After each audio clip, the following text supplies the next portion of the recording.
Hey everybody, it's Safi and Marco Dish Out on Movies, the only movie review show on YouTube to review movies in terms of food. It's just Marco here once again, and I am here to review Killers of the Flower Moon, and I will start off by saying that, it was very difficult for me to decide whether or not I should go to the movies, obviously, because you guys have known that I've had this anxiety problem, and well, I was actually able to deal with it, and I did not really have any problem at the movies at all. And it was really shocking because this movie, not only was it 3.5 hours, but then before even the trailers began before the movie, they played like 20 to 30 minutes of commercials. So I was essentially at the movies for like 4 whole hours. And I didn't have any problem at all. I had a little bit at the beginning, but it really wasn't a problem. And then I didn't have any problem at all. So that was really a great experience. And there were lots of other great things about it, such as, like, I was the only one in the whole theater. And so I got to have the whole theater to myself watching this movie. And it was also my first Scorsi movie in theaters, so that was another just added bonus. And so, anyways, this movie, I'm going to quickly go through, like, a non-spoiler review. And then I will give the food review and go straight into spoiler talk, which is, what I'm more comfortable with, because I like to discuss films. I don't really like to review them, like just review them and get it over with. I like to go into a discussion. So my non-spoiler review would be this. I really thought that the 3.5 hours was earned. I don't see anything wrong with any of the stuff in the whole movie in terms of... I couldn't see them cutting anything out of this movie. Like, just in terms of editing, like, nothing in this movie needed to be cut out. None of it was filler, none of it was fluff. It was an earned 3.5 hours. It's one thing to complain about these awful 3-hour movies that, they have no reason to be 3 hours, like Babylon and Terrifier 2 and, shitty movies like that. But it's another thing to complain about movies like this where they really need to be 3.5 hours to just let the plot breathe. Because that's really what they were doing here. They were letting the plot breathe. They were letting all the events play out in a way where you could understand them as best as possible, because this movie takes place over the course of years. Excuse me, sorry. And that was one of kind of the minor flaws of the movie, was that it was kind of hard to tell sometimes that it took place over the course of years. Like the main character, Ernest, at one point he's in this place playing pool or something, and then you see his son, and he's like, "Come on, son, let's go." And I was like, wait a second, he has a son. That's his son there. Wow. I that's news to me. Like, they would mention that they had kids, like, sometimes, but it was like, it was really hard to tell at some points in this movie how much time had passed. Like, and there was another character, I think that this one character, like, he was the only way that you could kind of tell that a lot of time passed. He was this guy with a big mustache, like in There Will Be Blood, just had a big fucking swirly villainous mustache. And over the course of the movie, he gets gray hair. Originally he has like black hair, but then it turns gray. And that was like one of the only ways that I could tell the time had passed in this movie. And that was just a minor flaw, though, because, like, I think about, like, The Irishman. And The Irishman, you can tell that time has passed with those characters, That's what the whole movie's about, essentially, is the aging gangster. But in this movie, it's a lot like Dawn of the Dead, where you kind of have to just ride with it and assume that time is passing and just figure it out yourself. So anyways, another thing to say about the movie, I really loved almost all the performances in the film. You know, Leonardo DiCaprio, I think that, let's go through all his performances, because this might be the best one, honestly. Shutter Island, no, that this was better performance than Shutter Island for sure. The Aviator, oh yeah, this was a much better performance than in The Aviator. Much better than The Departed. Much better than Wolf of Wall Street.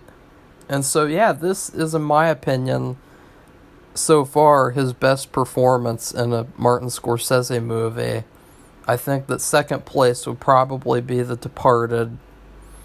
So that's one thing, is that he gives a great performance because he has so many chances to give a great performance. He has so many scenes to do acting, to do real old-fashioned acting. You know, and I'm saying that because in a lot of other movies, you know, you have these really good actors and they don't really get very many scenes to shine. And so you can kind of misconstrue it to say, like, oh, they weren't very good, but they really didn't have a chance compared to this, where he's in, like, the whole movie. He is the main character, essentially, and he gives a great performance. And then also, I think that this might be my favorite performance of the year, was Lily Gladstone as Molly. She was the best. Like, in the same way that Sharon in The Wrecking Crew was the best, like, Lily in this movie was the best, in my opinion. Like, her acting was so good. I really hope that she gets an award for it, because she was genuinely really good in this movie. And this is how you do female characters, by the way. Like, this movie right here, like, she just did such a great job. She acted her ass off. And so she was actually hers was my favorite.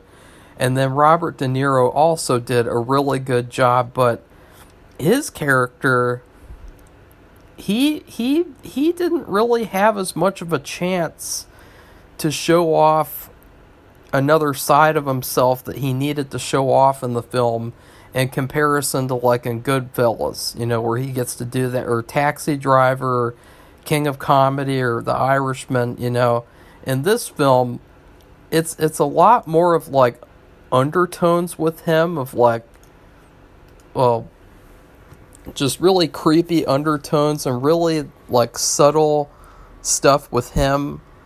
So, like, his performance was still really good, though. He still did an amazing job.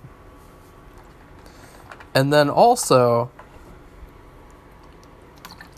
Jesse Plemons was pretty good. He didn't really have as much of a chance, though. You know, everyone else did really good. You know, I really loved almost all the performances in this movie except for one. And I wonder what that is. Can you guys make a guess? Brendan Fraser. Oh my god. Brendan Fraser's performance in this movie might be one of the worst performances I have ever seen. Like, I was sitting there in the theater, and, you know, this is not a movie where you want to laugh, because it's a very sad and disgusting and horrifying story. In fact, this movie really is like a horror movie. I'm really glad that they released it in October, because to me, it is like a horror story. It's not like just like a historical, like, true crime, like, story. Like, it is a horror story.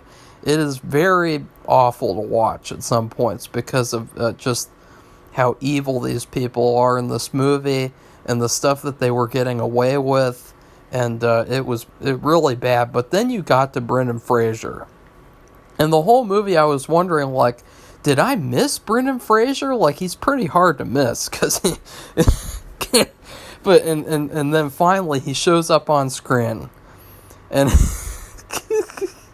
as soon as you see his face, like, you know that his performance is going to be terrible, and he starts to talk, and he yells out his lines, Like every single line he says, he just yells at the top of his lungs. And it was so bad that I was laughing into hysteria. I was crying while I was laughing. Like, it was the funniest thing I've ever seen in a theater. Like, it was so bad, his performance. And then there's this moment where Leonardo goes into this room with all these evil people, and also Brendan Fraser. And from that very moment, I just started laughing and laughing and laughing. And, just the stuff he was saying, it was just so badly acted. I couldn't believe it. I was like, his acting role, he only had to talk for 2 scenes. If I were Martin Scorsese, I would have recasted him because he did a terrible job in that role. Like, no matter what you think about him as a person, that's not what this is about. This is about the movie and the characters. And he did a terrible job as this character that he played in the movie. It was so hilarious. Like, it was even carrying on to the next scenes. And I was just crying, laughing, and I was like, I don't have to care about laughing because nobody else is in this theater. It's like I'm the last man on earth, Vincent Price, and I just get to watch a fucking Scorsese movie all alone in this huge theater. It was fucking cool. Because I really wonder too, like, did other people, if you've seen this movie, did you laugh like I did? Because it was so bad, his performance. Like, I was shocked that it was actually in the film. It was such a bad performance. Like, it was so terrible. I mean, I can see now why people have said he should give his Oscar back, and I don't actually think he should do that, but I kind of do at the same time, because this performance was so bad. It was like watching like a Neil Breen movie or something. It was that bad. I'm not kidding. I would also like to shoot down the lies coming from whatever actress from Reservation Dog. She came out and said, this movie is terrible because there's so much violence to Native Americans. And it's like, well, number one, that's the story, is how, like, these Native Americans were killed, and they were all, like, it was like it was a horrible, like, thing going on for years and years of just people dropping off like flies. And you have to show that. I don't care, like, but at the same time, like, her whole thing about saying that this movie showed all this horrible violence, it's complete bullshit. I will just shoot that down right now, because I actually watched the whole movie. I know this movie was hardly violent at all. All of the violence was very tastefully shot. It was all like a lot of the times they would cut to far away, and then something bad would happen, or there would hardly be like any blood or gore at all. So that whole thing of, like, this movie is just so horrifying to watch, it's like, yeah, it is because of the story, but the violence is hardly any violence at all. They really cut back on the violence that they could have shown, probably. There was really only one shot or 2 shots in the entire movie where you could say, ooh, that's really gory, but they lasted for like 1 second apiece. So that whole thing about, like, this movie's overly violent, it's like, that's total lies. She's just targeting Martin Scorsese because of his skin color, which I've also seen from weirdos. They're like, why is a white man making this movie? And it's like, well, because he's passionate about the story and he wanted to tell the story. So, if that isn't good enough, then I don't know what is. Because honestly, this movie, it was masterfully done. Like, I hardly had any flaws with this movie at all. It was so good, and I didn't even notice that it was 3.5 hours. Like, I was sitting there like, is it already gonna be over? Like, I could be here for another 3.5 hours. Like, it was not noticeable at all. it was a very enjoyable experience. It was so well paced that it just, everything flowed. There wasn't one point in the movie where I was like, okay, this is going on for too long. This is going on for too long. Like, I was thoroughly entertained the entire time. There were so many amazing shots in this movie. Like, the cinematography was just really, really good. Like, there was this one shot where, probably my favorite shot of the movie, where Leonardo is in a room with his wife, and she's just practically dying on the bed, and the lighting in the room was just so perfect. It was like this reddish lighting, and that's another thing. There was so much color in this movie. It was a colorful movie. Hashtag bring color back into film. And that was probably my favorite shot of the movie. He's just sitting there in this chair with this evil look on his face, and it was perfect. And there were so many other shots in the movie of like subtle evil, like a lot more going on underneath the surface, that just by showing these shots, it just gave you so much without even saying anything. Like, there's this one part where Robert De Niro takes Leonardo into the Masonic Lodge, and it's like, that's when you knew, like, and I was really surprised, because Martin Scorsese, he is a real one for showing how evil the Masons really are. And so because as soon as you see this checkered room, it is like, that some evil shit is about to happen in that room. And it was a very, like, amazing, like, just the way that it was such a perfect scene, because of the way it was shot, and it was just so, like, tense. And there was another scene near the end that I already mentioned, where he walks into this room, Leonardo, and he just sees, like, almost every, like, white person from town is in this room. And they're just all, like, the looks on their faces. I was actually really worried about what was going to happen, because, well, I'll talk about it in spoilers, but there's just saying so much in that, and with that shot alone, without saying anything with dialogue. Also, the ending was extremely creative. The way that they did the ending. They did a very, like, I'll say, unconventional way to end the film, and it was perfect. I thought it was a really good idea to end it like that.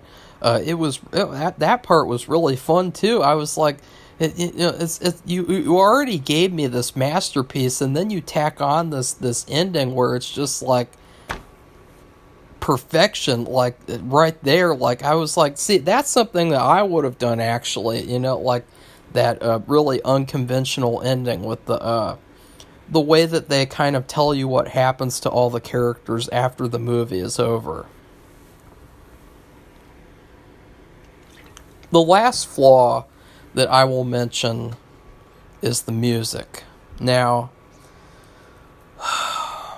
the music was not good, except for the Indian music was very good when it was there. But other than that, this movie's music, it was bad. It was really not up to par with every other thing in the whole film. There were so many moments in the movie where the music could have really emphasized the scenes going on, where it really could have helped you be on the journey of the movie that you're taking. And in those scenes, for some reason, they choose to just play this, like, casual music, I'll describe it as, where it's like casual rock music, where it's just constantly, like, the same tone the whole movie. Like, I was like, what the hell is this music? Like, these are some horrifying things that are happening, and you're just playing this casual paced music. Like, the music in this movie, it was so bad, and it just didn't fit at all, except for in the scenes where nothing bad was happening. Like, so It's just that all these moments and these sequences where something bad was really happening, there was no dramatic music that helped you through those scenes. And there were some scenes where you didn't need music, and they didn't have it, and that was okay. You know, like, there's a scene near the end with just Leonardo and Robert De Niro talking, and I won't say where they're talking because that would be a spoiler, even though they show it all in the trailers, actually. There's a scene near the end where they talk, and you didn't need music in that scene.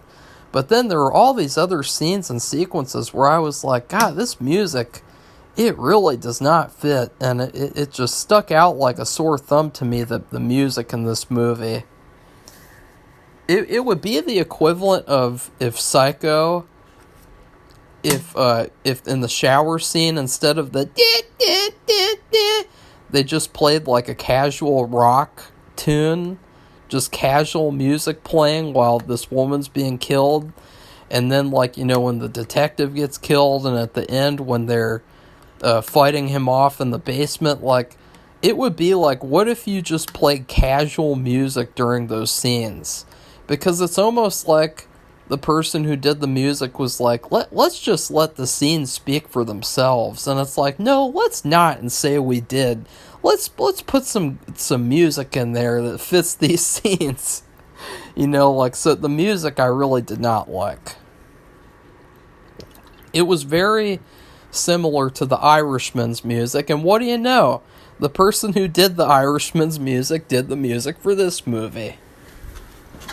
With The Irishman, it was a little bit better, though, because they had those 1960s or 50s songs that, you know, they were really good songs, and so they kind of helped the movie a lot.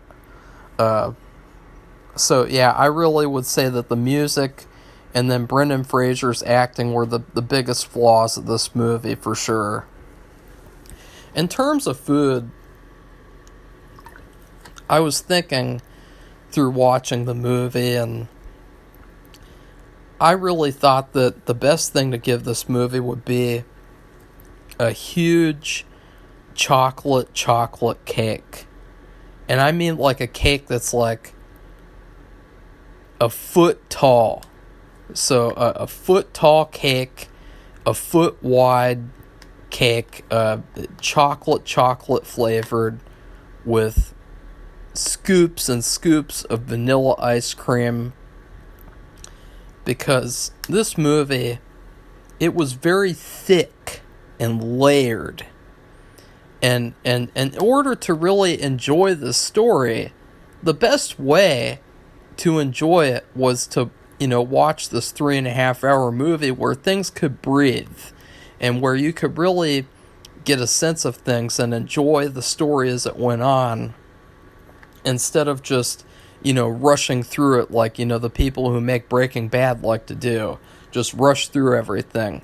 You know, this was so well done in terms of the pacing. Like, the pacing was actually, I think, besides Lily's acting, like, the best thing about the movie, because I knew that, like, if somebody else made this film, they'd cut all these scenes out that needed to be there, and it would really hurt the film.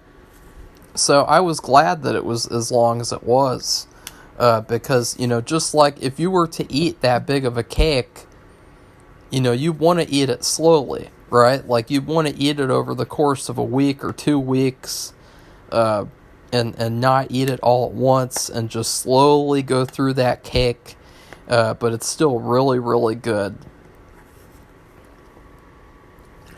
So in terms of spoilers, I will say that, like, my favorite scene of the film is really hard to say, because there were so many great scenes that it's almost like they all cancel each other out, because it's like, how can I pick one good scene in this film when, you know, there's just so many great scenes? Like, just all the scenes in this film were great. Like, I really can't pick a great scene. I know that makes me sound like a fanboy or something, but I don't really care. because I'm being honest, and you guys know as well as I do that if I had a problem with the scene, or if it, I would have said something. Okay, I'm not the type of person to be a blind fanboy and just say that a movie is good because it's, by Scorsese or something. But yeah, I really love the ending where they did the true crime radio show on stage, and then the last thing was Martin Scorsese reading Molly's obituary. I thought that was really, really clever and cool. That was one of my favorite things about the movie because it was so creative and it was so unconventional and such a better way to say what happened at the end than if they just had black and white pictures of the people along with captions like a high school PowerPoint project. And then, let's see, what other things should I talk about? Well, Leonardo DiCaprio gets paddled in this movie. He gets paddled in the Masonic Lodge or Temple, whatever that fucking thing is. And there was a couple of things I was confused about, though. Like, so him going in that place, typically people who aren't Masons, they don't go in there. So was Leonardo's character also a Mason, like the King Hale?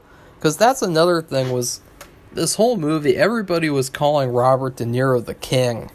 And it reminded me of King of Comedy because, I love that movie. And his character, Robert De Niro, he was so evil and so just looking at him gave me the creeps.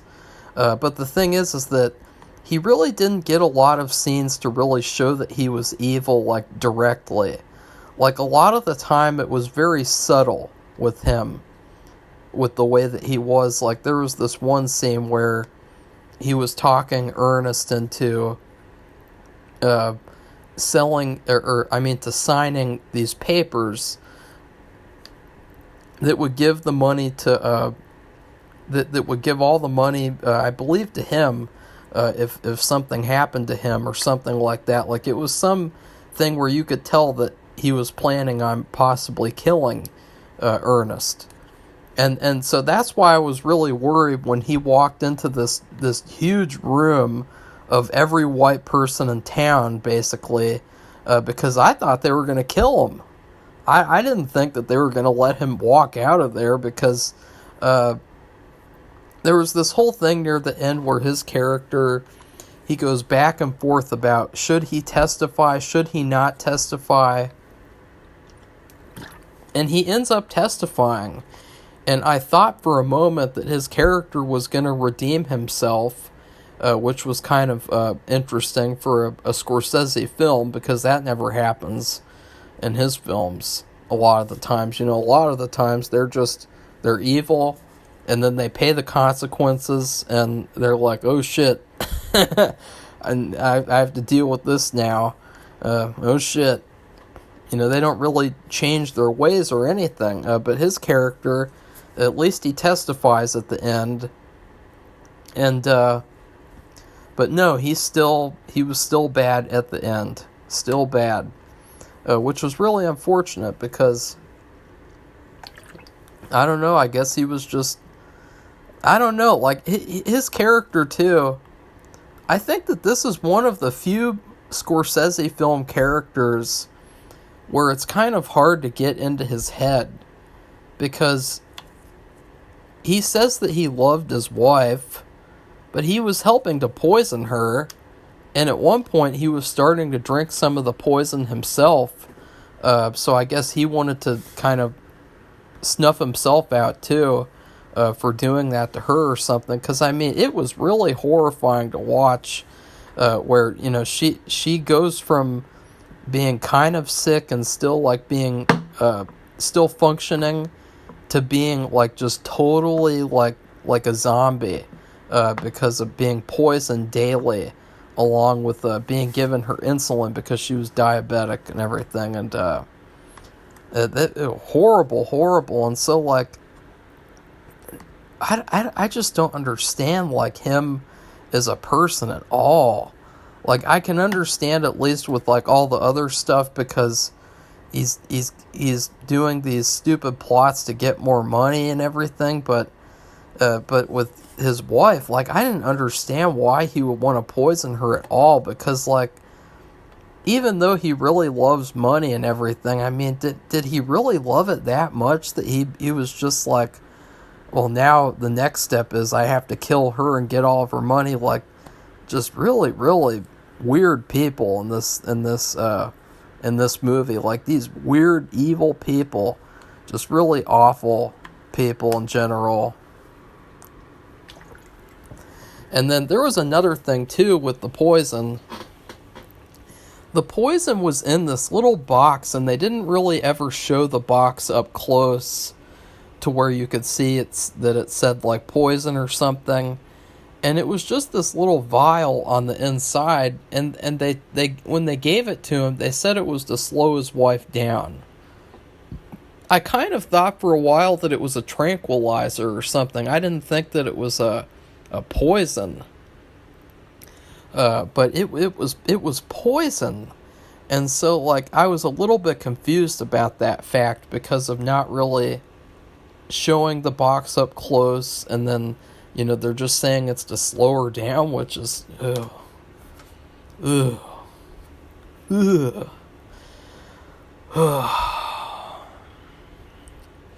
And then, I'm not really sure if there is much else to say, except there is one last thing that I gotta say, and I saved the best for last. You know, Molly in this movie, not only was she the best actress in the movie, but I gotta say, I think that this is probably the most beautiful female character in a Scorsese film in history. Like, I was looking back and I was like, you know, we got that woman, a Taxi Driver. This woman's way hotter than her. You got the woman from Goodfellas, the Elizabeth Taylor lookalike, kind of, but this character was a lot hotter than her. And you got that woman, King of Comedy. This woman destroys her. After Hours, Raging Bull, Wolf of Wall Street, Departed, Aviator, Shutter Island, Cape Fear, even Jessica Lange. I mean, that's how hot I thought that this character was. She is so beautiful that she even outdoes Jessica Lange. So I'll just say that right then and there. Like, I really, that's another reason why I really loved watching this movie, was because I really thought, like, wow, this is probably one of the most beautiful female characters I've ever seen in a film. And so I'll say that, like, and I'm gonna go see this movie again. I'm gonna go see it in IMAX because I want to see more Lily Gladstone on screen in IMAX. So I can't wait. And so, anyways, please like this video and comment and tell me what you thought about the film. And then also, please subscribe to our channel if you'd like to see more honest movie reviews. The last thing that I guess I'll say is, it's not my favorite Scorsese film. My favorite one is actually The Irishman, which I know will make people go, "Oh God, no! Well, no!" But I don't care. That's my opinion. And I hated that movie at first.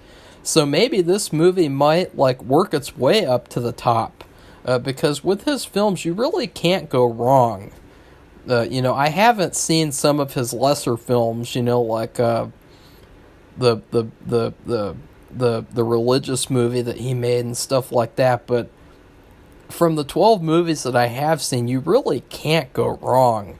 You could basically take all these movies and put them on a random wheel to side, and then just use it to pick one of them and watch that one and enjoy your evening, and then do that the next day and the next day, and you could do that forever, and you just enjoy every night of your life because you'd be